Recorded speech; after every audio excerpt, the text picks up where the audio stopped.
Today we're talking to Christian Ebert of Schloss Saarstein in Mosel. Welcome, Christian. Yeah, welcome. First of all, I know that you're situated on the Saar River. It's one of the tributary rivers to the Mosel River, and I know that the scenery is quite special. Would you try to describe it a bit for those of us who haven't been there? Yeah, as you said, Saar is a little tributary to the Mosel. It is 10% of the whole Mosel wine area, what we have here in the Saar, but it is a bit special. In the Saar area, the vineyards are only in the best vineyard sites, faced to the south or to the west, and not comparable to the Mosel. Mosel, you have vineyards on both sides of the river, and you see in some villages, when you look around, you only see vineyard. And here we have the vineyards in special places where the best situation for the Riesling is, face to the south, very steep, slate soil. And so all the vineyards in the Saar area, they are like a single vineyard, not comparable with Mosel. Same soil, but a bit different to Mosel. And you live in an actual castle, Schloss. It is, some years ago, a journalist said it is chateau style. It is the house on top of the hill, and the vineyards are surrounding the house. The vineyards face from southeast to the west, and we live in this house on top of this hill, and it's a fantastic situation. It is chateau style. It is only surrounded by wood, water, and meadows. It looks very beautiful. I'm looking forward to visit it at some time. Welcome. I know that Schloss Saarstein was one of the founding members of the Große Ring wine auction in Trier. So even over a century ago, the wines from the Saarstein were famous. I know that your family took over the property in 1956. How do you work to maintain tradition in such a context? The idea was 110 years ago, when the Große Ring was founded, that you only can live from winemaking when you concentrate on quality. And that's the idea which they had 110 years ago. And this is what we have to continue today. Because if we would produce wine for the wine industry, which you can buy in supermarkets, then we have not the prices what we need. And in our situation here in the Saar area, we need the best prices. We need higher prices than in flat vineyard areas. And we reach these prices only if we concentrate on the top quality, and that's what we do, and so we can overlive. And how is your production? How many hectares are you cultivating, and just about how many bottles are you producing? The estate in total has 25 acres to 28 acres. In hectare, that's nearly 11 hectares.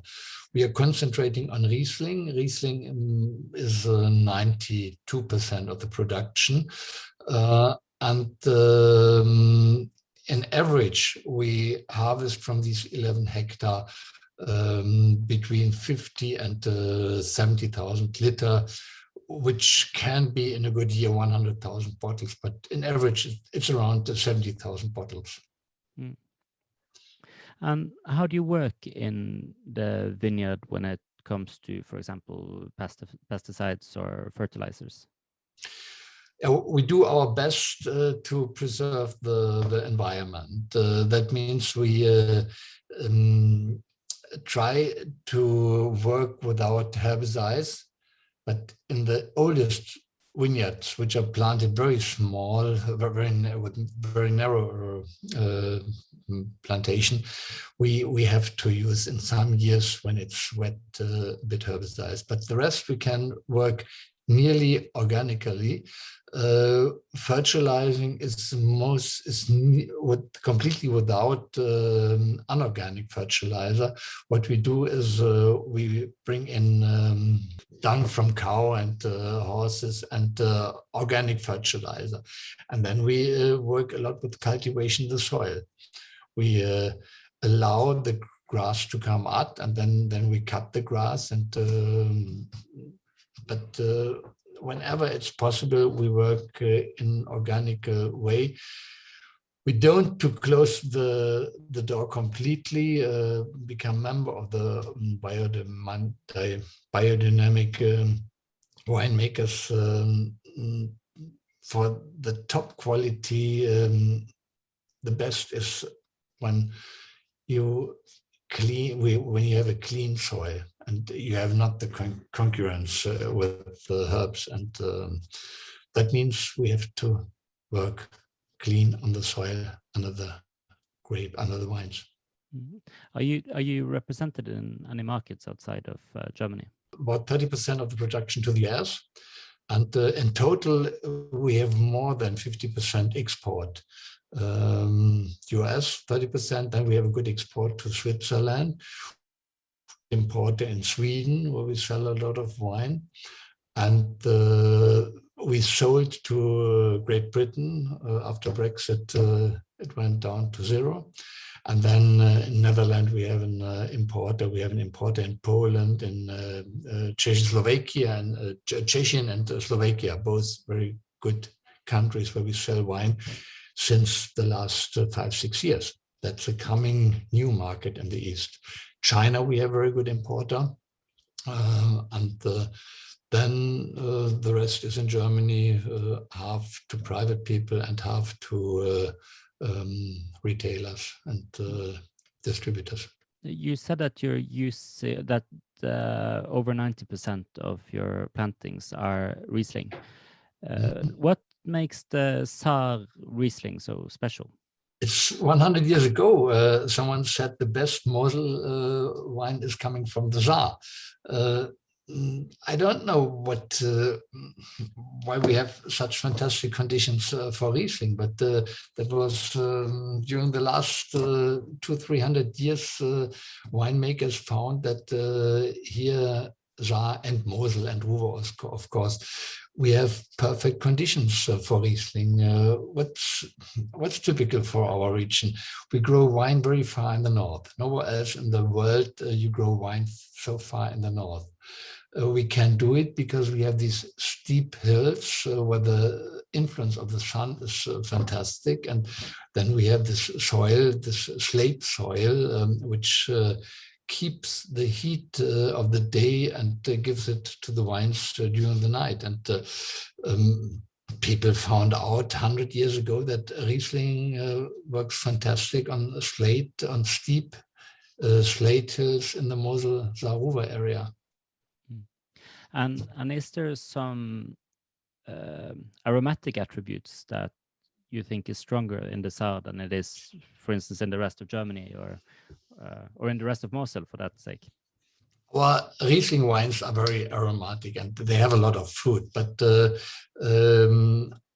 you know that we have also other grape varieties, Burgundy varieties, a bit Pinot Blanc and a bit Pinot Gris, and also these not Riesling varieties show very fruity when they are planted on slate soil. And you know that we have some producers in the Mosel who have Pinot Noir, and also you have a very fruity taste in these Pinot Noir which are planted on slate soil. This is, in my opinion, it is typical for slate soil that you have this concentrate fruit aromas, and on the other side you have an average low alcohol. We have wines with 8, 9, 10% of alcohol, and they have a ripe character. And for your style of winemaking, do you ferment the wines completely dry, or do you leave some residual sugar in the wine? We produce our wines in both styles. In average 50-50. It depends on the market where we sell. For example, the US market, they would never buy a bottle of dry Riesling from our estate. Perhaps they buy dry Riesling from Pfalz or from other areas, but from Mosel, the US market would never buy a dry Riesling. And the domestic market, our German market, they buy 90% dry Rieslings. So you have to concentrate on both because different markets ask different styles. Today we see that the dry style is asked more and more all over the world. That has to do with the climate change. Former times, Riesling from Saar and also from Mosel had high acidity, and with the high acidity in a dry style, a lot of people didn't like these wines. Today, climate change, lower acidities, bit higher in alcohol. So today our dry Rieslings, they are also a bit more international style. But famous is the area for the fruity Rieslings. And talking about climate change, most people, when they think about Saar, they think about the coldest area, perhaps, for winemaking in Germany, and especially one of the colder areas. Mm-hmm. How has the climate change affected the Saar in terms of winemaking? In a positive way.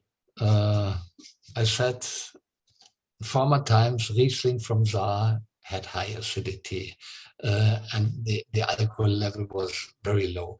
And these dry Rieslings, these Rieslings 20, 30 years ago, they were not everybody's darling. They had special friends, but they were something for wine lovers who liked this style, low alcohol, high acidity. And with the climate change, our wines are much more agreeable. But on the other side, we still have enough acidity to have a balance in our wine. And in hot German wine regions, people are talking about changing the grape varieties. In Pfalz, they often talk about planting Merlot or such grape varieties, which are normally you find in South Europe. But today in Pfalz, the climate is perfect also for such southern wine varieties. And for us, it's an advantage. For us, it's perfect. Riesling shows as its best at the moment in the Saar area.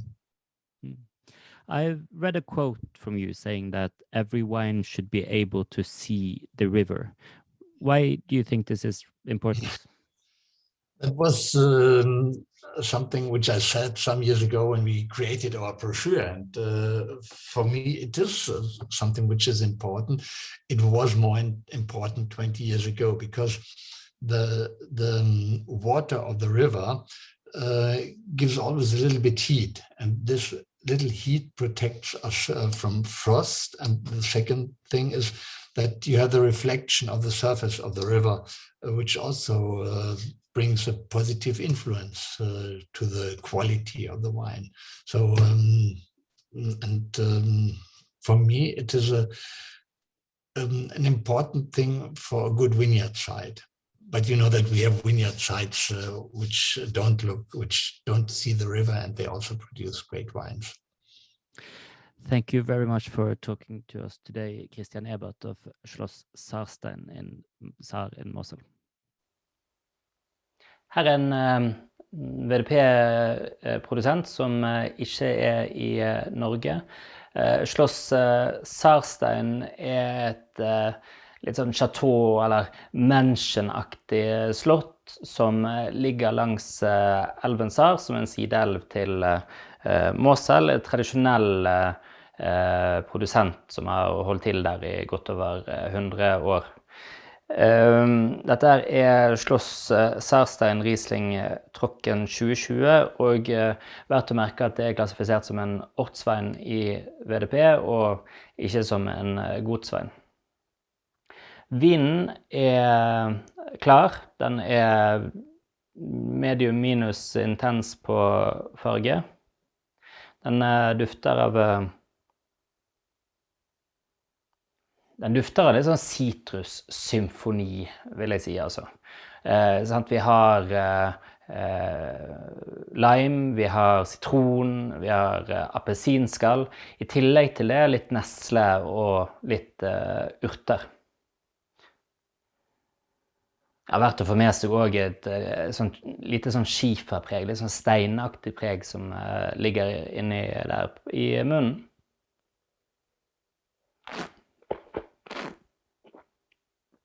I munnen er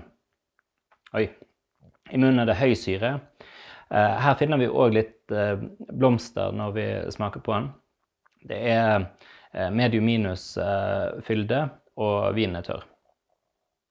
Den har et syrespill som er ganske fabelaktig, og som går gjennom hele smaksbildet, og en lang, syrefrisk avslutning.